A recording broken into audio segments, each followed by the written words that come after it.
Assalamualaikum warahmatullahi wabarakatuh. Dulur, piye kabare? Balik mana rek dengan kondisi dengan Channel 4. Jadi beberapa waktu yang lalu, tepatnya tanggal 8 November 2024, Transsion Holding dengan sub-brand ITEL-nya baru aja merilis produk S25 Ultra ya.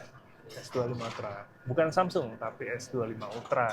Nah, sempat menghebohkan pasar nasional karena dia mengambil cara-cara yang dulu sering dilakuin, yaitu punya desain yang hampir sama dengan brand-brand yang sudah terkenal.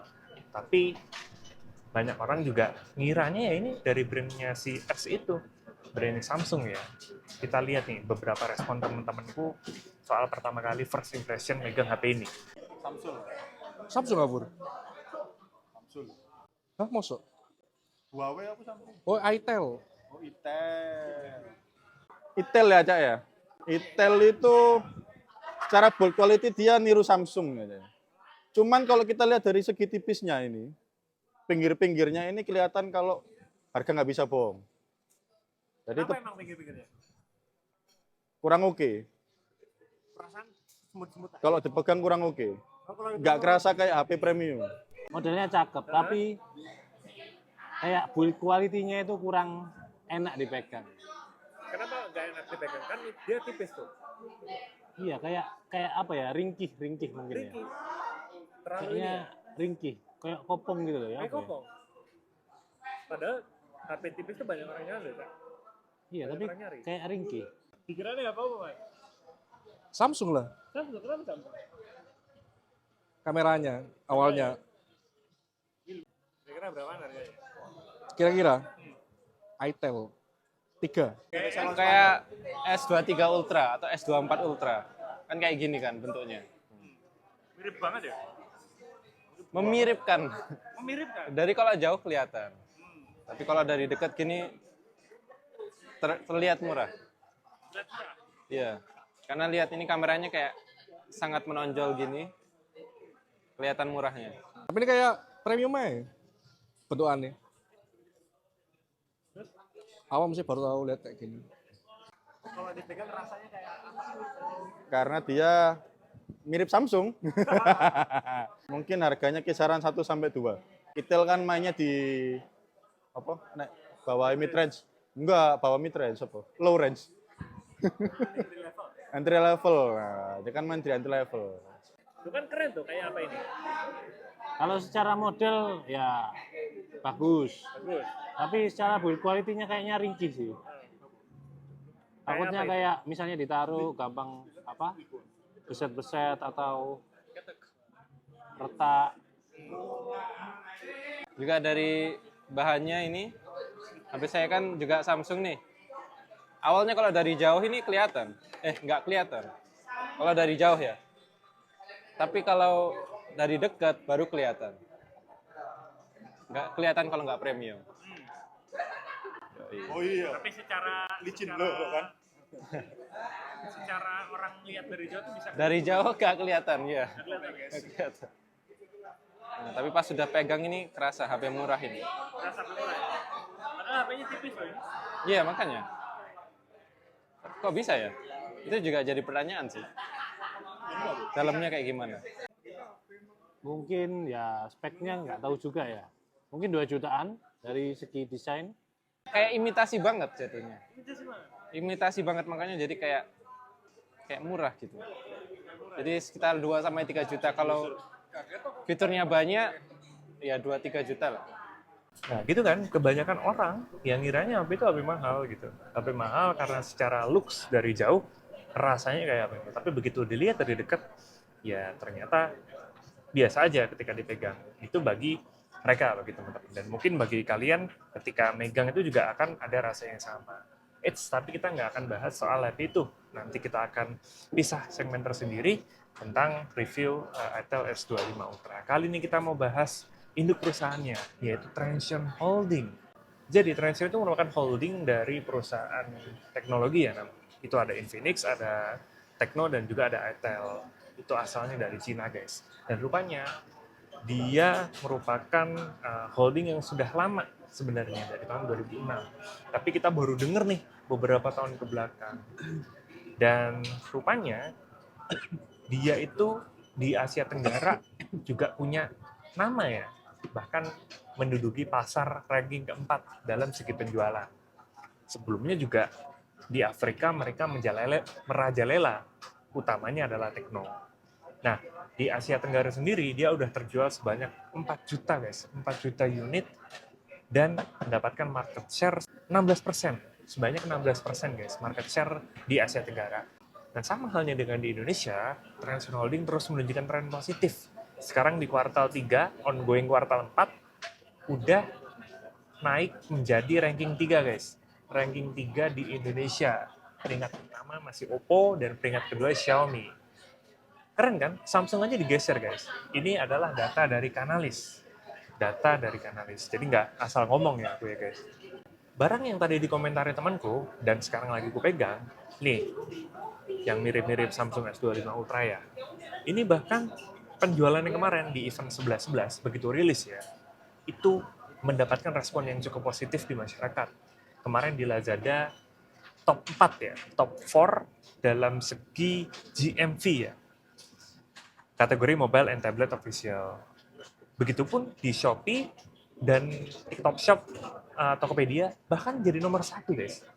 Artinya luar biasa sekali ya, mereka strateginya bagus di mana ngerilis HP yang menjelang Harbolnas 11.11. Prediksiku nanti di event Harbolnas selanjutnya 12.12 nanti pasti akan meledak dan siapa tahu masih tetap di peringkat atas dalam segi sales and GMV-nya ya, di 3 marketplace tersebut.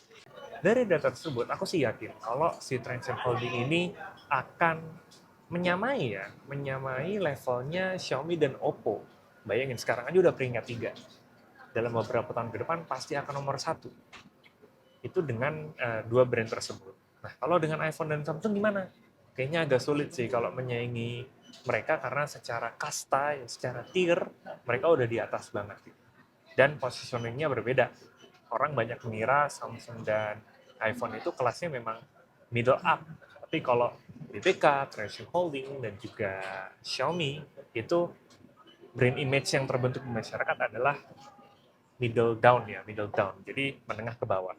Nah, teman-teman yang nonton ini pasti pernah ada di generasi ketika Xiaomi ngerilis Redmi dan juga BBK Group ngeluarin Realme. Betapa hebohnya pasar di Indonesia karena pada saat itu mereka mengeluarkan gadget yang price to performance-nya sangat-sangat nggak masuk akal. Sebut saja kalau aku dulu zamani Redmi 1 ya, Xiaomi Redmi 1. Dan juga pernah zamani Xiaomi Redmi 2 Prime juga. Wah itu ketika kita lihat dan kita lihat speknya, walaupun RAM-nya cuma 2 GB, tapi saat itu sangat-sangat revolusioner, sangat-sangat dipegang itu sangat-sangat enak ya guys. Dan benar-benar enteng karena spesifikasi yang ditawarkan sangat luar biasa keren guys. Bangganya bukan main pada saat itu ya. Tahun 2015 yang paling, 15 apa 16 gitu guys. Upaya tersebut itu diikuti sama Transsion Holding ini. Secara perlahan ya, mereka mainnya nyusupin harga itu pelan-pelan dulu. Dari yang murah-murah dulu guys. Murah-murah dulu. Sampai sekarang kalau teman-teman lihat dan bandingin, itu Transsion Holding. Cuma yang satu-satunya berani ngasih spek yang di luar Nurul. Coba bayangin, dengan harga 1 jutaan, Transsion Holding berani nawarin sesuatu yang spesifikasinya nggak ngotak ya.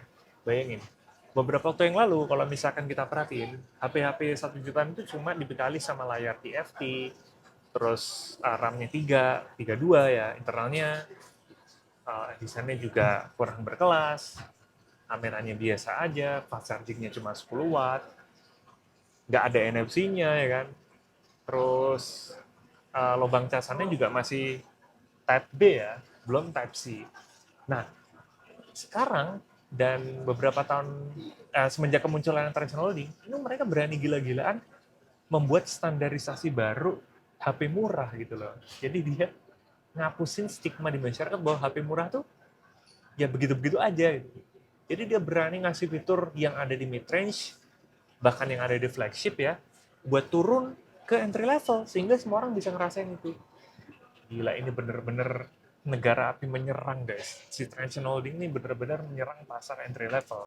Nah, kehadiran Transsion Holding ini bikin 2 pihak kocar kacir ya. Yang pertama jelas produsen. produsen kocar-kacir nanggepi seberapa agresifnya si Traction Holding ini. Kok mereka berani ngasih harga yang gila ya, sehingga kebanyakan produsen lain menurunkan standarnya juga. Jadi ikut-ikutan bermain di standar yang sama supaya market share-nya nggak kerebut. Yang kedua, tentunya kita konsumen kebingungan akan banyaknya produk yang ada di pasaran, sehingga membingungkan pilihan kita. Oh, ini kok hampir mirip, ini hampir mirip, ini hampir mirip. Ada sih beberapa brand yang bisa dibilang masih cukup pelit ya ngasih spesifikasi. Ya, apalagi kalau bukan Samsung. Jadi ada beberapa varian yang dengan harga 1,5 katakanlah, dia masih jual 464. Sementara di International Holding itu sudah ada yang 8128 guys. Luar biasa sekali, UFS lagi. Ada NFC-nya lagi. Gimana nggak ngeri tuh International Holding. Coba kita ambil contoh HP Technospark Go One ya. Ini HP termurahnya Tecno saat ini, di mana harganya cuma 1 juta tipis, bahkan kalau lagi Harbolnas itu bisa dapetin 800 sampai 900 ribuan. Walaupun dibekali Android Go ya, tapi spesifikasinya bayangin di harga segitu bisa dapetin refresh rate 120 Hz. Lubangnya juga udah Type-C, desainnya juga kekinian. Kurang apa coba? Kurang apa ya?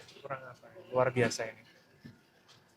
Itu yang buat aku sebenarnya penasaran, mau nyoba dan ngulik si Technospark 21 ini untuk kita review dan kita share ke teman-teman sekalian. Gak heran penjualannya selalu laris manis dan disambut positif oleh netizen di Indonesia. Pertanyaannya, mau sampai kapan nih International Holding burning money gitu loh, bakar uang gitu loh. Mau sampai kapan gitu, karena seolah-olah kayak nggak nyari untung gitu loh si International Holding ini dengan rilisan HP setiap bulannya ada. Bahkan Infinix Hot juga baru rilis ya, Infinix Hot 50. Ada juga yang versi Pro Plus, ada juga yang versi 5G ya. Jadi saking banyaknya itu dengan harga yang bisa dibilang margin profitnya tipis ya. Kita sebagai konsumen juga bertanya-tanya gitu loh. Nah karena saking tipisnya itu juga yang ngebuat banyak netizen meragukan build quality yang ada di International Holding ini. Nah, share dong teman-teman yang punya International Holding, Infinix, Itel, dan Tecno. Bener nggak tuh build quality-nya mereka tuh jelek sehingga nggak pantas buat dipinang? Kalau berdasarkan pengalamanku, aku masih pakai Itel RS4 sampai sekarang masih aman. Technospark 20 Pro Plus masih aman. Sekarang lagi pakai Itel S25 Ultra ya. S25 itu juga masih aman-aman aja, nggak ada yang trouble. Dulu aku juga sering lihat teman yang punya seri Infinix, terus aku juga sering lihat ketika di coffee shop atau di masjid orang pada pakai HP-HP Infinix yang jadul-jadul gitu. Artinya nggak ada masalah sebenarnya. Share dong teman-teman di kolom komentar ya. Banyak orang bilang Xiaomi itu udah nggak seperti dulu lagi. Bahkan kalau di compare one by one dengan Transsion Holding, speknya juga kalah jauh ya. Si Redmi atau Poco masih banyak yang bermain dengan chipset fabrikasi yang jadul ya, yang masih 12 nanometer. Kita yang ngerti spek kan agak miris ya, lihat dan ngebandinginnya. Tapi kalau orang yang nggak ngerti spek, ya merasa fan-fan aja dan percaya dengan brand image yang telah dibangun Xiaomi selama bertahun-tahun. Tapi mereka tuh sebenarnya nggak sadar gitu, Xiaomi itu udah nggak kayak dulu lagi gitu. Prediksiku, Transsion ini akan sama strateginya ya, makanya itu dengan caranya Xiaomi. Jadi dia pelan. Ya, lambat laun juga rasanya orang akan semakin suka dengan Transsion Holding. Nggak usah jauh-jauh dengan produk HP deh. Kita yang dulu tidak terbiasa dengan ojek online, ya kan? Karena ribet. Sekarang malah ngerasa terbantukan. Dan seolah-olah bergantung terhadap kehidupan online. Kita butuh pindah lokasi dari satu titik lain, kita butuh mesen makanan secara online, itu sangat terbantukan. Sama sebenarnya prinsipnya sama HP. Jadi Transsion Holding benar-benar serius ngambil ceruk pasar yang ada di Indonesia. Bukan tidak mungkin nih, mereka akan naik menjadi nomor 1 dalam segi market share ya. Mungkin nanti di kuartal 4, kita nggak tahu ya dia naik ke posisi 2, atau mungkin di tahun 2025 dia akan jadi nomor 1. Prediksiku sih positif mereka akan menuju ke arah sana. Nah, Transsion Holding sudah sangat siap mengambil ceruk pasar yang di Indonesia. Mereka membaginya menjadi beberapa segmentasi ya, atau positioning. Yang kita tahu, apalagi kalau nggak Infinix, lalu ada Tecno dan juga Itel. Infinix dengan seri Smart-nya, hot-nya, not-nya, dan juga zero-nya. Kalau Tecno itu dengan Pop, lalu ada Spark, Pova, Camon, dan juga Phantom. Lalu Itel dengan A-series, P-series, dan juga S-series-nya yang pegang ini guys. Kalau RS itu masuknya ke S-series ya. Jadi sampai sekarang belum ada RS series, tapi masuknya ke S series. Semakin sesak, ya memang semakin bagus sih, tapi orang makin semakin bingung. Semakin bingung karena banyak sekali nih HP-HP bagus yang ada di pasaran gitu. Apalagi digempur habis-habisan sama si Transsion Holding ini. Bukan nggak mungkin kalau pesaingnya seperti Xiaomi dan Oppo itu akan keok ya, dengan spesifikasi yang kurang menarik di mata netizen yang budiman. Kesimpulannya, Transsion Holding ini benar-benar jadi penolong bagi masyarakat Indonesia. Mungkin kalian yang merasa, oh HP ini murah, HP ini nggak level sama gua nih. Oh kalian belum tahu aja, HP ini menolong para driver ojol, menolong para emak, menolong para anak-anak sekolah, ya kan, untuk tugas-tugas online, dan masih banyak lagi. Menolong juga buat para emak-emak ya yang dibeliin ini anaknya HP ya, gadget, itu sangat-sangat terbantu dengan keberadaan Transsion Holding ini. Bahkan bukan cuma itu aja, kadang Transsion Holding bagi orang-orang yang mampu pun dijadikan secondary device buat segi entertainment guys, buat main game ya kan, karena performanya bisa dibilang nggak kaleng-kaleng. Layarnya yang AMOLED ya di harga 1 jutaan juga memuaskan untuk kita nonton. Banyak sekali yang bisa dimaksimalkan dari HP yang katanya murah ini guys. Jadi Transsion Holding ini benar-benar tahu sebenarnya needs-nya orang Indonesia nih, apa sih kebutuhan orang-orang Indonesia apa nih.